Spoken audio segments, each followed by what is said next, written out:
You think the Rangers are going to suck this year? Yeah. Hey guys, awesome show tonight. Wiz, those pizzas I ordered are out in the green room. Oh, perfect. How do you want me to pay you? Check's fine. Beautiful.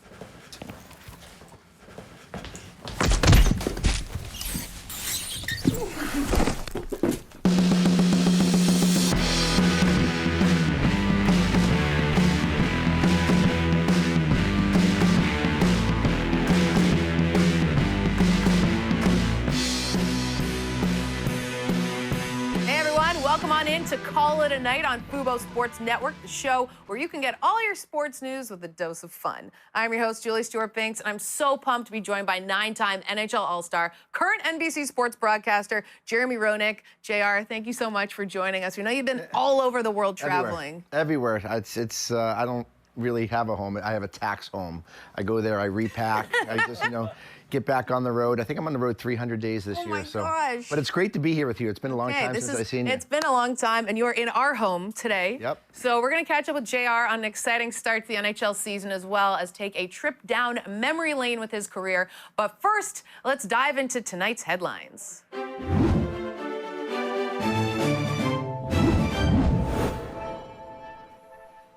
In the latest NBA versus China development, LeBron James said Houston general manager Daryl Morey was misinformed about his controversial tweet. He said the incident led to a very difficult week for players in China.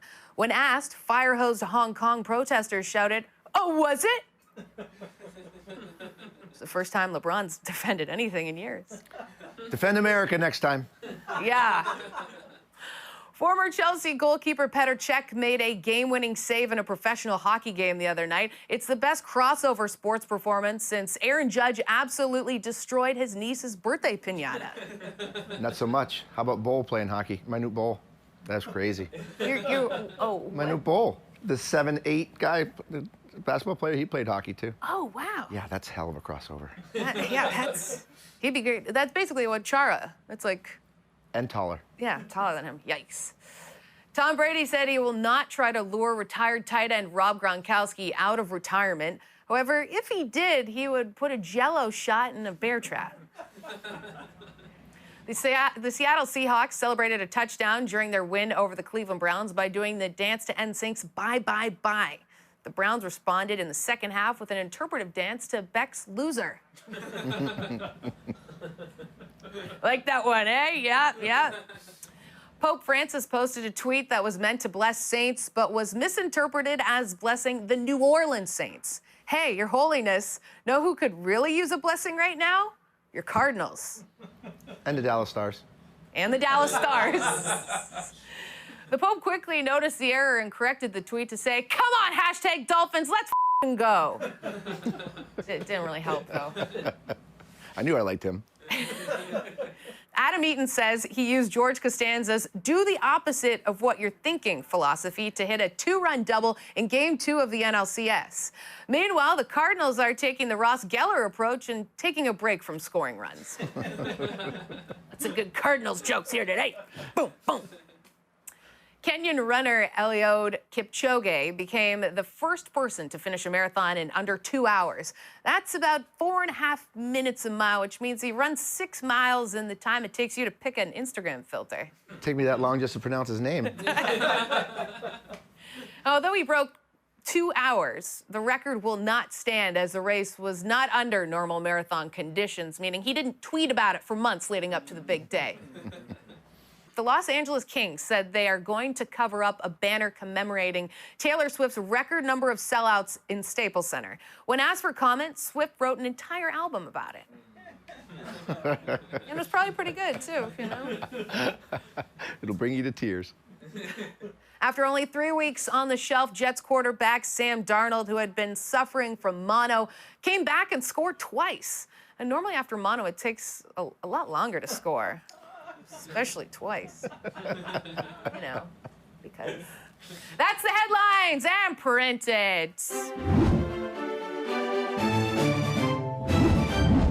We are rocking and rolling on this beautiful little Tuesday. We're going to drop the gloves with JR after we take our first time out.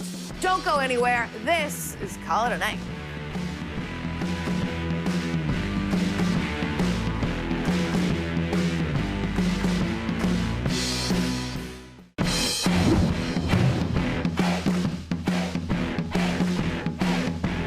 Welcome on back to Call Tonight. I'm JSB, and we've got JR. We've got lots of letters here today. Jeremy Roenick, former NHL player, current broadcaster. We're jazzed to be able to get some time with you as the NHL season is just getting into full swing. And it's been just a couple weeks so far, but what's the biggest surprise to you?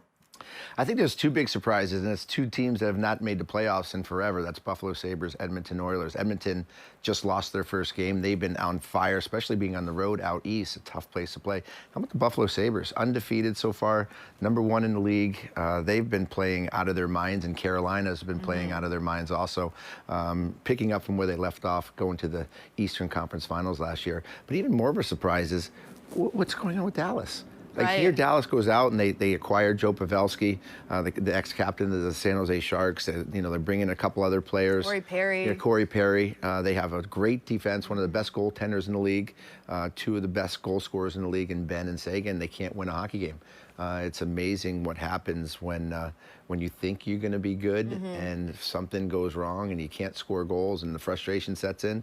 I think those, to me, are the biggest surprises right now in the National Hockey League. And then also, speaking of teams that have been disappointing, New Jersey Devils.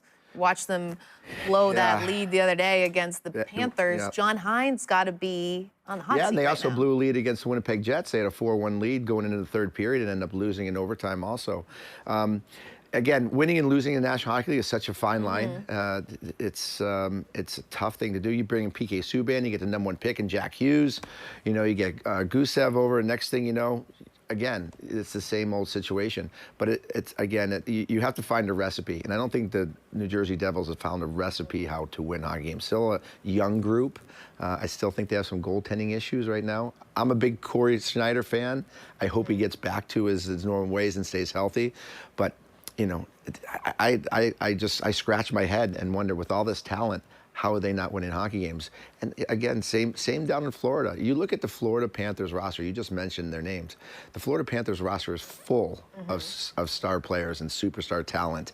Yet they're Jekyll one day and they're Hyde the next. They have a terrible game.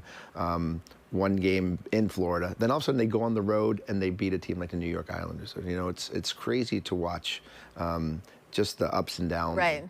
Why can't you just be nice and even keel? No emotional highs and lows. But unfortunately, a lot of these kids today, they get paid a lot of money, and they decide whether I want to play one day or the next, and that just doesn't do it well. Yeah, that's difficult. Todd on camera over there is a very big Panthers fan, the lone Panthers fan in the world. Well, so I didn't see you at the game either. The other day. Very tough place to play, but I'll tell you, if Joel Quenneville can get that team to play the right way and play hard and consistent, you never know what's going to happen. And how about the Tampa Bay Lightning? They go up into Ottawa. Ottawa is supposed to be the worst team in the National Hockey League in a rebuild, and they win 4-2 against the Tampa Bay Lightning. Tampa Bay has 9 shots through 2 periods, and Tampa Bay lost to Carolina with 2 shots in 2 periods. I mean, listen, I come from the old school, work hard, take your beating, be prepared every single night. Mediocrity with these star talented players and star talented teams drives me batshit crazy. Yeah. Would that be, from when you played to now being a broadcaster, would that or something else be the biggest difference that you notice? I see it a lot. I mean, I think one thing I think people like in watching myself or Jonesy is we've been there. We see things that maybe the common, every ordinary person wouldn't see, whether it's the lazy plays, whether it's the wrong decision plays, or whether it's effort or lack of preparation. We see these plays, and I'm one of those guys that will call it out. There's some people on television that will let it go because they want to be friends with everybody. But I think the fans deserve honesty. They want to see the good and the bad. They want to hear somebody yell at someone when they're playing bad, not just give them a pass. So I try to be honest with what I do, even if it's with my teams that I played for or my friends that are in the league. And I just say, listen, if you want me to say good things about you, then play better. Right. If you don't want me to say bad things, you don't want me to say bad things, then don't screw up and prepare yourself. So, and I like that. I think the fans deserve it. They, I get a little controversial at times. That's why I can't be a coach, by the way, Julie. Why? Because I can't stand mediocrity. I would be one of those guys that would be screaming his head off on the bench and pacing up and down. I'd be throwing ice across the bench. I'd be losing my mind. That's like a lot of coaches. I mean, well, you can't do it these days because all of a sudden the guys they get sad because you think they don't like you, so they pout and then they go back into the locker room and they say, "I don't want to play for him. He doesn't like me." Yeah, they're soft. Even though I'm making $5 million, I don't want to play for him because he's too mean. Okay, so that would be me. Well, you get these guys. You need to coach my Chelsea Piers team. We'd have you because we're good. We're good. Okay, right. No mediocrity. Thick skin? Nah. We're little bitches. All right, as well. I'll make it better. It's okay. But so you look at the NHL as a whole.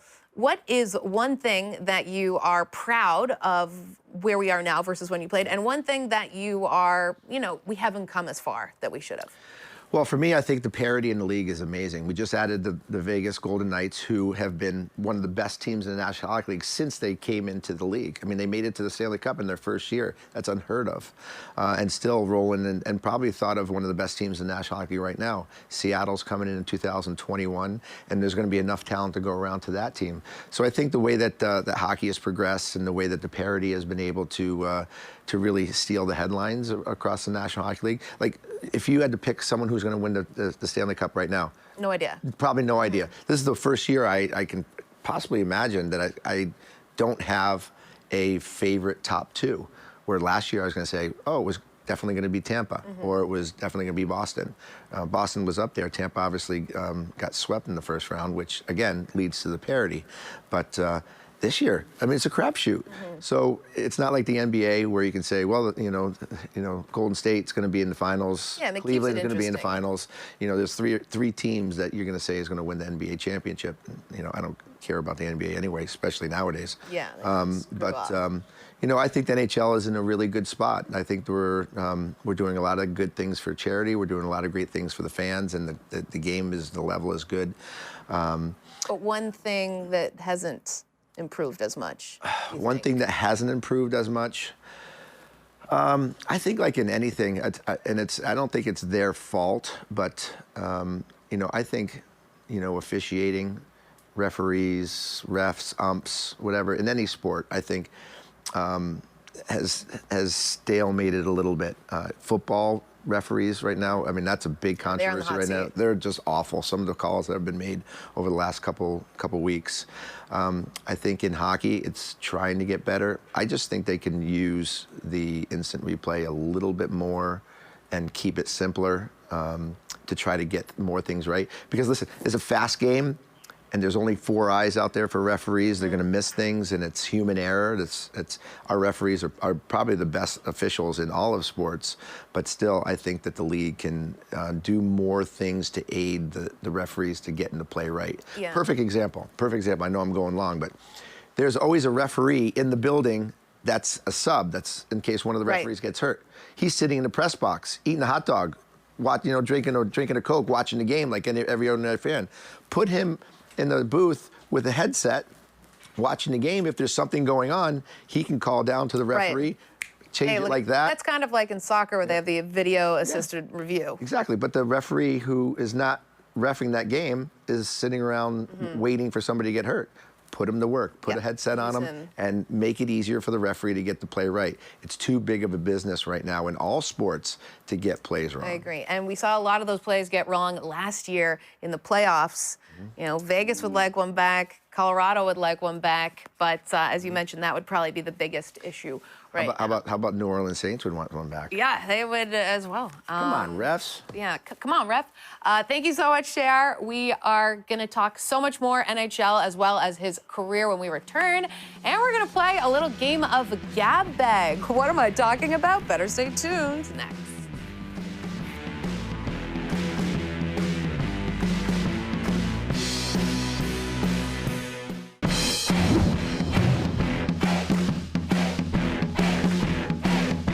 Welcome back, kiddies. We're having a real beauty of an epi here with tough guy Jeremy Roenick, 9-time NHL All-Star, current NBC sports broadcaster. Not only are you an expert analyst and you bring a lot of life to your broadcasts, but you also have incredible stories. And with that, we want to play a little game we're calling Gab Bag, where we have a number of different items in this hockey bag.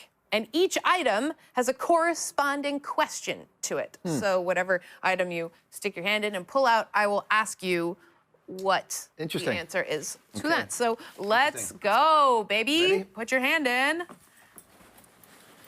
Oh, the white mitts. Ooh. All right, hockey gloves. Okay, best fighting story. Best fighting story would probably be against Marty McSorley. It was my second year. I learned really quick that when you hit somebody, skate away. I hit Marty McSorley really, really hard right in front of my bench, and he went flat down in front of me, and I stood over him, and I looked at him kind of like, take that, bitch, and I got up and I started skating away, and I feel him grab me in the back of the neck, and I turned, I dropped my gloves, and he hit me, Julie, right here in the forehead. And he hit me so hard, I went blind. I couldn't see anything. And I was just trying to just grab anything and hold, and that's where I learned really quickly, hit hard and skate away. Don't lay over. Don't leave your back open like that. No. All right. Luckily, my sight came back, though, which is good. Yeah, thank God. Yeah, Marty That's a McSorley, little not good. scary. Yeah. All right, next item. Oh, the cup. All right. Nice. Funniest guy in the locker room. By the way, that's too small, by the way. Hey-o. Funniest guy in the locker room. I played with a guy named Bergevin, Mark Bergevin, who is now the GM for the Montreal Canadiens. This guy was one of the funniest guys that I've ever been around, ever. And the second funniest guy probably is Joe Thornton. Yeah, Joe Thornton makes everybody laugh at all times, and his laugh will make you laugh. I love Which, you know, those guys that, when, they laugh, you laugh right along with them, because, and not even if what they're laughing at is not funny. That's Joe Thornton. He makes going to the rink every day the best. Oh, that's so the good. best. And he's still at it, so I'm sure he's keeping that Sharks team alive. All right, what do we got? Oh, lettuce. Best hair in the NHL. Me. I knew it. I knew you said it. Me. I still have the best hair in the National Hockey League. Transcended time. Yes, transcended times. So is it the best hair now? I'd say, let's say back in your day. Best hair ever. Other than you, Okay, who else? I'm going to say Ron Duguay. Oh, okay, yeah. Going way back, because, he would not wear a helmet because his hair was so, That's why. flowing and beautiful. I would have to go with Ron Duguay for sure. I mean, he still thinks his hair is his, it's his mojo. The guys don't have the same kind of hair these days. Like, it's all clean cut. It's that high and tight. The They're not trying to look cool for Instagram. The mullet has totally left the building in most NHL buildings now. The mullet's left the building. We got to bring the mullet back. Yeah. Right? Don't you think? Agreed. It's with the personality. Maybe I'll start it on the broadcast. You start it. Definitely bring it back. Just let that hair grow. I had it back in the early 90s. Yeah, you did. Yarmer Jagr had it. He had one of the best heads of hair. He had Rob Brown, who couldn't grow hair on top of his head, so he grew it in the back of his head. Yeah. All right. Okay. Okay, we're going again. Oh yeah. There you go. There's you. Back in the day. What do we got here? Oh, see, you show a picture, and I bring out... there, premonition. We've got Blackhawks shirt. Favorite memory from Chicago? My favorite memory was my first All-Star game, 1991. It just happened to be in Chicago Stadium. We're just coming off the Gulf War. They almost canceled the game. So I was really nervous that they were going to cancel the game, because it was my first All-Star game. I was 21 years old. And so I go into the locker room right before the game, and I find that I'm sitting next to Wayne Gretzky. So my first All-Star game in Chicago, sitting next to Wayne Gretzky. I mean, this is like 5 years after he asked me to go play for his junior team. Now I'm in the NHL All-Star game in Chicago, and the anthem at the Chicago Blackhawks game is loud, but the anthem for that All-Star game, because of the Gulf War and because of how patriotic the Hawks fans are, there's flags all over the place and signs all over the place, just signifying and standing behind our country and everything. And it was the loudest I have ever heard any building, in any situation. I had goosebumps, I cried, and I had a goal, or 2 goals and an assist, almost won the MVP. I heard that they voted for me MVP, but as they were walking down to the locker room with 2 minutes left, Vinny Danfus scored 2 goals in the last 2 minutes. So they had to erase my name and give the 4-goal game to Vinny Danfus. Really ruined that. Yeah, I know. What did you say to Wayne Gretzky first time? Do you remember that in that moment in the locker I room? did. I said, "You remember me?" He said, "You remember me? 5 years ago, you asked me to play for your team in Hull." I said, "No, you're not mad at me, are you?" And I said, "You ever, you were one of my inspirations, obviously, but I did sit there and say, remember me?" And he was like, he goes, no. What do you mean, do I remember you? Of course I remember you. But I didn't know what to say. I was nervous. Oh, yeah, My palms were it's a great sweating. one, I know. I was, what do you say? Yeah, what do you say to Yeah, Wayne Gretzky?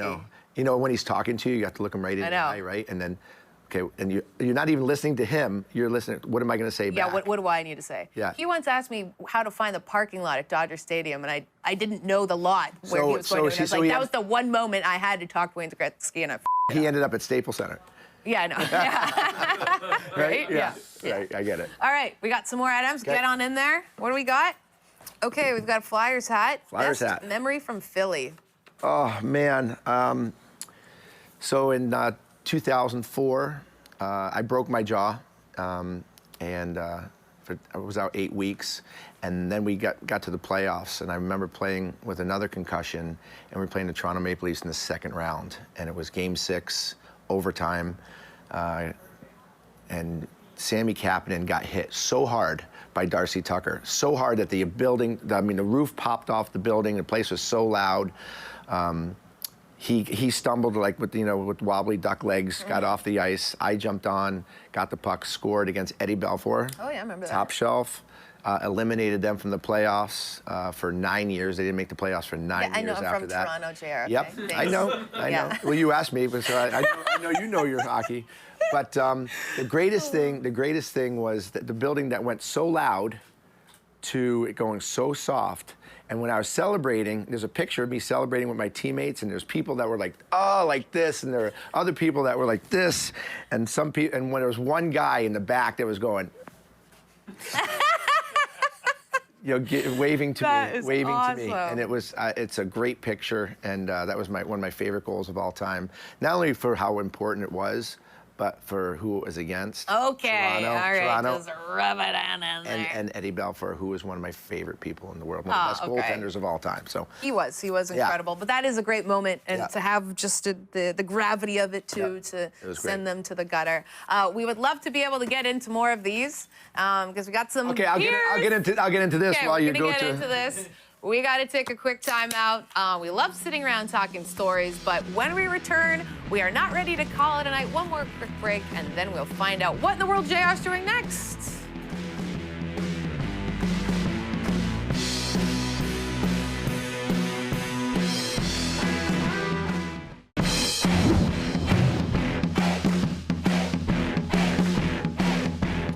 Make sure you tune in to see the Soccer World Cup on Fubo Sports Network. The excitement of a 6-a-side football in a 40-team global tournament. The action continues all week long, leading up to the finals this weekend right here on Fubo Sports Network. Welcome back. Thank you, JR, for taking time out of your busy schedule to have a little fun with us here today. Love it. Having a blast. Where are you next? Wow, easy month for me. So I'm here in New York for NBC, then I head back to Arizona for a couple days, can then come back to NBC for another couple games. And I go to Minnesota for the Jack Jablonski Foundation. Oh, nice. Believe 13. It's Jack Jablonski who broke his back 6, 7 years ago. So I'll be in Minnesota for that, then back here to New York to be on air, and then I head to the Bahamas. So nothing too bad. Yeah, then I head to the Bahamas for a little golf tournament down in Albany. That's good. Easy, all right. Easy month. Well, thank you so much for joining us. Make sure to watch him on NBC Sports, as well as follow him on Twitter. Jeremy Roenick. That's it for us, guys. We got to call it a night.